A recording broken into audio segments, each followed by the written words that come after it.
Merci de nous rejoindre à Bruxelles, au Parlement européen, pour débattre d'une question dans l'air du temps. Faut-il taxer les riches et les multinationales? En effet, les inégalités en Europe se creusent et n'ont jamais été aussi fortes. Selon la Banque centrale européenne, 5% des plus riches détiennent 45% de la richesse totale en Europe. Alors dans ce contexte, il y a en France un débat enflammé sur l'opportunité d'instaurer la taxe Zuckman, une taxe de 2% sur les patrimoines des ultra-riches. Une taxe Zuckman qui, si elle était étendue à l'ensemble de l'Union européenne, pourrait rapporter 67 milliards d'euros à notre budget. Alors regardons cette carte très parlante. La tendance est plutôt inverse en Europe, avec la disparition d'impôts sur les grandes fortunes ces dernières années dans la quasi-totalité des pays de l'Union européenne, à l'exception de l'Espagne socialiste. Les multinationales sont aussi dans le viseur, notamment celles qui ont fait des bénéfices avec la flambée des prix de l'énergie à la suite de la guerre en Ukraine. Même si l'Union européenne s'est montrée favorable à un impôt minimum de 15% sur les multinationales, ces dernières n'ont jamais été aussi peu taxées depuis 30 ans. En cause, la compétition fiscale, toujours d'actualité entre les 27, pour attirer les sièges des grands groupes. Alors pour en débattre, nous accueillons deux eurodéputés aujourd'hui. Marina Mezure, bonjour. Bonjour. Vous êtes eurodéputée française, membre du groupe La Gauche ici au Parlement européen et membre du parti La France Insoumise en France. Nous accueillons également Yvan Verhofstadt, bonjour. Bonjour. Vous êtes eurodéputé belge, membre du groupe centriste Renew ici au Parlement européen. Et en Belgique, vous présidez le parti centriste Les Engagés qui est membre de la coalition au pouvoir. Alors monsieur Verhofstadt, les 5% les plus riches de la zone euro détiennent 45% de la richesse nette produite. Cela ne pose-t-il pas un problème à la cohésion de nos sociétés européennes, à notre fameux modèle finalement d'économie de marché social ? Ce qui est important, c'est qu'il y ait de l'équité. Et en fait, on le voit dans tous nos pays, on voit qu'il y a des tensions fortes, que les budgets sont difficiles et que face à ces budgets, on demande un effort. On demande un effort à chacun. Et je pense que cet effort, il ne peut être accepté que si chacun contribue à hauteur de ses capacités. Et donc, dans ce sens-là, le problème, c'est si ces 5% ne participent pas suffisamment à une hauteur raisonnable de leur capacité, en fonction de leur capacité à l'effort commun, oui, ça crée un problème. Et à un moment donné, il n'y a pas d'acceptabilité sociale s'il n'y a pas de solidarité nationale. Mais Marina Mezure, le fait qu'il y ait des milliardaires en Europe, est-ce que, au contraire, ce n'est pas un bon signe? Ça veut dire que notre économie produit de la richesse. Ben non, c'est surtout indécent. Indécent pourquoi? Eh bien parce que effectivement, il y a de plus en plus de milliardaires. D'ailleurs, dans le dernier rapport d'Oxfam, on nous dit qu'au sein de l'Union européenne, on est passé à 500 milliardaires, 39 de plus que depuis 2024. Et dans le même temps, on apprend qu'un Européen sur 10 vit sous le seuil de pauvreté. En France, nous passons le cap de 10 millions de personnes qui vivent sous le seuil de pauvreté, dont 8 millions qui n'ont pas de quoi manger chaque jour. Donc c'est totalement indécent cet accaparement de la richesse par quelques-uns au détriment du reste de la population. Alors on écoute le point de vue effectivement inquiet de l'ONG Oxfam qui revient sur cette montée des inégalités en Europe depuis la guerre en Ukraine. Au niveau européen, les inégalités ne cessent de se creuser.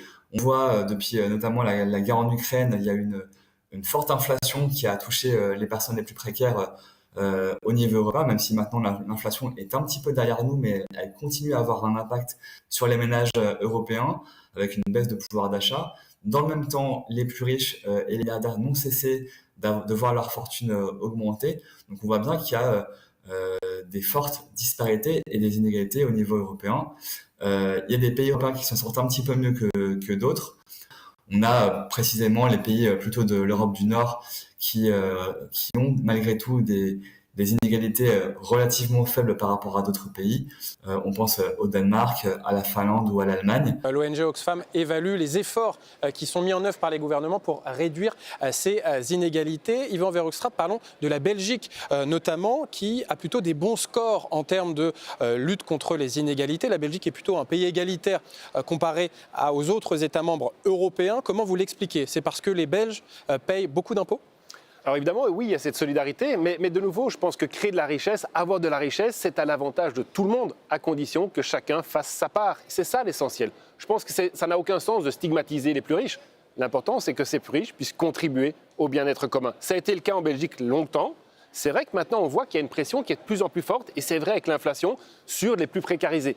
Et à cet égard-là, il faut veiller que la concurrence fiscale entre les pays européens, entre autres, ne mettent pas en danger la capacité de ponctionner aussi sur ceux qui ont le plus de moyens, parce qu'on sait que les capitaux bougent plus vite que l'immobilier ou que le travail. Justement, votre pays a la réputation d'un paradis pour les plus riches, notamment les Français qui s'exilent volontiers avec des impôts assez faibles sur le capital et surtout les successions. C'est un paradoxe belge, vous êtes plus égalitaire, mais au prix de finalement recruter un peu fiscalement chez les autres, non? Alors sur les successions, on a quand même des taux d'impôt sur les successions qui sont quand même assez élevés. C'est vrai que par contre, on n'avait pas de fiscalité sur les plus-values sur actions. Donc c'est vrai que c'est une grosse niche fiscale qui existait en Belgique, sur laquelle on va revenir. Donc après des années, où c'est vrai qu'on faisait une plus-value sur entreprise, il n'y avait pas de part qui participait à la collectivité et à la solidarité. C'est quelque chose qu'on a décidé de modifier et sur lequel on va revenir ici avec ce gouvernement, justement pour donner le signal que les épaules les plus larges, ceux qui ont la chance de faire une plus-value, et c'est positif qu'ils fassent une plus-value, mais participent aussi au bien commun. Marina Mesure, il y a actuellement en France un débat très intense sur la fameuse taxe Zuckman, qui est en réalité un impôt plancher de 2% sur les patrimoines supérieurs à 100 millions d'euros et qui rapporterait à la France 15 milliards d'euros. Alors, la gauche est pour, mais l'Assemblée nationale a rejeté cette taxe Zuckman au motif qu'elle viendrait taxer les actions, c'est-à-dire tous les investisseurs dans notre économie. Est-ce que vous entendez cet argument ? Bon, déjà, effectivement, l'Assemblée nationale l'a rejeté, mais pourtant 85% de la population en France soutient cette taxe Zuckman, justement parce qu'elle comprend qu'il y a un problème d'accaparement de la richesse par quelques-uns et qu'ils doivent plus contribuer au bien commun. Alors effectivement, sur cette taxe Zuckman, déjà, juste de comprendre quelque chose, il ne s'agit pas de confiscation. Aujourd'hui, les ultra-riches ont en moyenne une augmentation de leur richesse de l'ordre de 10% par an. Ce qui est proposé aujourd'hui, c'est de faire une taxe de 2% sur les patrimoines au-delà de 100 millions. Concrètement, vous gagnez 1 milliard d'euros. Eh bien, à la fin de l'année, vous avez, avec cette augmentation de 10% par an, 1 milliard et 100 millions d'euros. Ce qu'on vous propose avec la taxe Zuckman, c'est que vous aurez à la fin de l'année 1 milliard et 78 millions d'euros, ce qui me semble quand même pas exagéré. Donc tout ça pour dire que déjà, il n'y a aucune confiscation dans ce qui est proposé. Deuxièmement, il y a plusieurs études qui l'ont montré qu'il n'y a pas d'exil fiscal puisqu'il y a d'autres États qui sont en train de le mettre en place. Je pense notamment à l'Espagne qui a prôné justement cette taxe Zuckman et il n'y a pas eu d'exil fiscal. Il y en a eu au moment de l'ISF, l'imposition de l'ISF, ça s'est traduit sur 10 ans par la perte de plusieurs dizaines de milliers de milliardaires qui sont français qui sont partis s'exiler. Il n'y a jamais eu autant de milliardaires en France. Et les 500 fortunes depuis l'arrivée au pouvoir d'Emmanuel Macron ont vu leur fortune multipliée par 2. Donc, a priori, ils sont dans un environnement qui leur est agréable à ces milliardaires en France. Donc non, il n'y a aucun problème au niveau de l'investissement. Donc juste pour revenir sur ce point-là, il y a plusieurs études qui montrent qu'avec la taxe Zuckman, on estimerait à la perte d'investissement de l'ordre de 0,4%. Donc c'est rien. Alors, monsieur Verhofstadt, une taxe Zuckman étendue à l'Union européenne rapporterait 67 milliards d'euros au budget européen qui en a bien besoin. Pourquoi est-ce qu'on ne proposerait pas ces 2% sur une poignée de milliardaires alors que 2/3 des Européens sont très favorables à l'idée de taxer les plus riches selon Eurobaromètre ? Si vous me permettez, j'ai l'impression que ce débat est très polarisé, très idéologique en France, vu de Belgique. Moi, je ne dirais pas que c'est une taxe Zuckman, d'ailleurs. C'est un plancher qui garantit que chacun fasse sa contribution. Et à cet égard-là, moi, je peux le comprendre. Nous, chez les engagés, nous défendons la globalisation des revenus. Donc, en effet, quand vous gagnez de l'argent à la sueur de votre front, il n'y a pas de raison qu'il soit plus taxé que l'argent qui est réalisé avec de l'argent. Donc, nous défendons ce principe de globalisation et d'ailleurs, on devrait pouvoir le faire à l'échelle européenne. En attendant, partir du principe de ce qu'on pourrait appeler une sorte de revenu notionnel, de revenu théorique sur le capital, qui estime qu'il ait un rendement de 10 selon certains. C'est vrai qu'une fois qu'on a des capitaux qui sont très importants, le rendement théorique pourrait être de l'ordre de 6 à 10%. Partir du principe que ce rendement, ces moyens-là, soit ponctionnés, soit taxés à hauteur de 30% par exemple, ce n'est pas complètement irréaliste, ou en tout cas garantir que ceux et celles qui disposent de ces moyens-là payent un minimum d'impôts, donc un plancher fiscal, me semble quelque chose qui peut se défendre globalement parce que ce sont des revenus du capital qui seraient alors quelque part taxés. Donc finalement, vous êtes en désaccord avec vos collègues français au sein du groupe Renew, les eurodéputés macronistes qui disent « Ah là là, surtout pas de taxe Zuckman parce qu'on va toucher à notre appareil productif ». Je pense, et je ne cherche pas à être en désaccord, je dis simplement la réalité. La réalité, c'est que ceux et celles qui ont des moyens et qui gagnent de l'argent avec de l'argent doivent pouvoir contribuer correctement, pas plus mais correctement et de la même manière que celles et ceux qui gagnent cet argent-là à la sueur de leur front. Et donc dans ce cadre-là, sur les plus grandes fortunes, avoir un premier mécanisme temporaire, idéalement à l'échelle européenne, pour éviter des compétitions fiscales, ça ne me semble pas dénué de sens si on dépolarise, si on arrête de casser du sucre aussi sur l'image des gens qui sont riches. Je pense qu'on a de la chance quand on a des personnes qui ont des capacités contributives. Il faut simplement les utiliser. En parlant de votre parti, justement, écoutons l'un des membres célèbres de votre parti, le président Emmanuel Macron, qui craint qu'avec une telle taxe, la France devienne un repoussoir. On l'écoute. Et là aussi, je le dis, dans un moment où on voit ressurgir des discours qui m'étonnent, mais on ne grandit pas un pays en attaquant ses champions. On peut avoir des débats, ils sont toujours légitimes, ils sont nécessaires dans la vie d'un pays pour avoir une croissance juste, trouver les bons équilibres. On ne rend pas un pays plus heureux quand on empêche ses champions d'aller conquérir de nouveaux marchés. Alors les champions européens, Marina Mesure, ça vous inspire quoi ?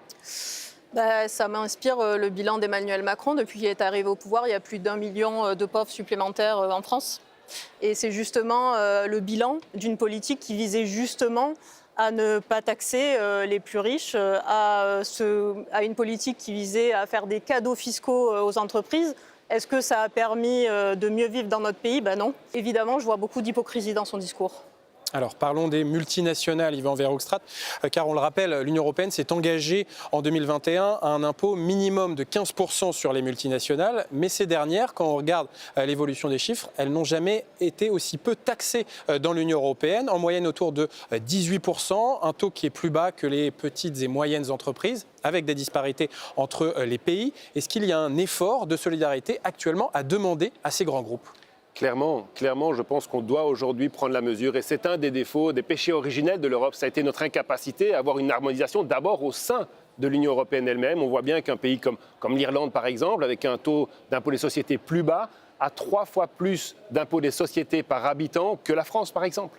Donc cette compétition, c'est un dilemme du prisonnier. Il y en a un qui est sorti avant, qui s'est fait une niche fiscale et qui, quelque part, a 3 fois plus d'avantages que ceux qui, en France, ont un taux plus élevé. Et donc, il faut absolument retravailler là-dessus. C'est une priorité. Si les multinationales ne payent par leur part, nous déstabilisons parce que ceux qui jouent le jeu, entre autres les travailleurs, ont un poids qui est beaucoup trop lourd, qui empêche nos facteurs de production d'être suffisamment compétitifs et qui fait qu'on perd au niveau de la compétition globale. C'est vrai pour les multinationales au sein de l'Union européenne.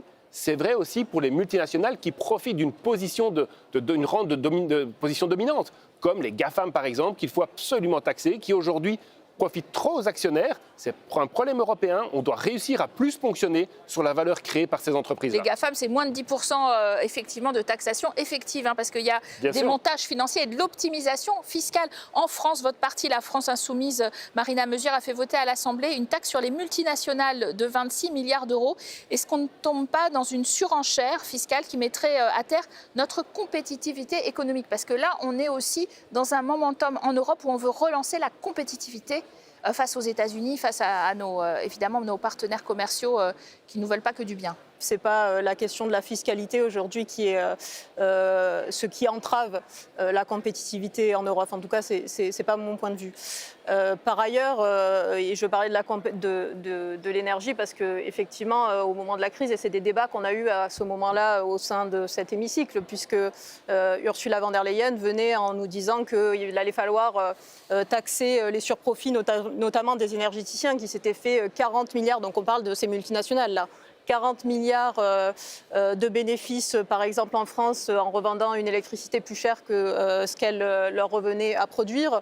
Et derrière, les gens, ils n'arrivaient plus à payer leur facture d'électricité. Donc on a des choses très concrètes qui sont arrivées ces derniers mois qui nous montrent que les questions de compétitivité ne sont pas celles d'une fiscalité où justement certains, là, quand vous parlez des multinationales, c'est surtout des actionnaires qui se sont malheureusement gavés pendant la crise et les crises successives. Et donc, c'est pour ça qu'il va falloir changer de cap significativement. Yvan Verhofstadt, vous dites qu'il faut harmoniser nos règles fiscales au sein de l'Union européenne. Mais est-ce que l'Union européenne en a vraiment les moyens ? Car, on le rappelle, il y a au sein du Conseil européen, des 27 États membres, une sorte de droit de veto de chaque État membre sur ces questions de fiscalité. Ce qui fait qu'on ne peut pas harmoniser les règles. Ce qui fait que l'Europe est en danger. Ce qui fait qu'aujourd'hui, entre autres, l'Europe est en danger. Elle est en danger parce qu'elle est incapable d'uniformiser ses règles fiscales. Elle est en danger parce qu'elle est incapable d'avoir une politique fiscale à ses frontières qui est cohérente dans un monde qui a complètement changé. Aujourd'hui, la seule alternative, la seule stratégie proposée par l'extrême gauche et l'extrême droite, c'est simplifier, c'est déréguler ou c'est taper sur les riches. Non, la réalité, c'est qu'on doit protéger. On doit protéger nos entreprises, on doit protéger notre système fiscal pour ne pas le mettre en concurrence. Le danger ou le risque, c'est toujours quand vous êtes en concurrence, vous faites diminuer les prix. Mais vous faites aussi diminuer la pression fiscale, vous faites diminuer les normes environnementales, vous faites diminuer les normes sanitaires et sociales. La réalité, c'est qu'on doit assumer au niveau européen, on doit retrouver un leadership européen pour protéger ces valeurs-là, pour protéger notre fiscalité et nos normes. Vous êtes d'accord avec ça, Marina Mezur? Alors, oui, effectivement, il faut une harmonisation fiscale en Europe parce que sinon, il y a une concurrence qui s'exerce entre les différents pays. Donc c'est pour ça que nous avons défendu de changer de règle et de passer donc de la règle de l'unanimité à la majorité qualifiée sur les questions fiscales parce que vous avez des paradis fiscaux aujourd'hui en Europe. Donc effectivement, c'est un problème, c'est ce qu'on combat d'ailleurs et on pense que certains pays de l'Union européenne devaient être mis sur une liste noire de paradis fiscaux. Mais par contre, quand vous dites sur la déréglementation, la déréglementation, c'est vous qui la prenez, votre parti, quand vous votez la semaine dernière contre le devoir de vigilance. Le devoir de vigilance, vous savez, c'était ce fameux devoir justement qui visait à plus de transparence. J'ai voté pour, contrairement à la gauche et aux écolos qui, à un moment donné, trouvaient qu'il y en avait mis déjà trop d'eau dans le vin et que, quelque part, ils ont refusé le compromis, le seul compromis possible. Et on est arrivé encore moins. Vous avez détricoté le texte pour voter une version on a lâché la proie pour l'ombre, on s'est retrouvé avec rien du tout. C'est ça la réalité. C'est le travail de SAP de votre parti et de Renew et de la droite et de l'extrême droite au sein du Parlement européen. Donc il y a un véritable problème et donc justement parce que c'était les questions de transparence des multinationales et donc liées à la fiscalité, ce qui se posait à travers les votes que nous avons eus sur le devoir de vigilance et nous constatons que tout est tombé à l'eau. On voit que le débat est quand même assez vif sur ces questions-là. Merci de l'avoir très bien illustré. Merci à tous d'avoir suivi ce débat. Très bonne suite des programmes sur nos antennes.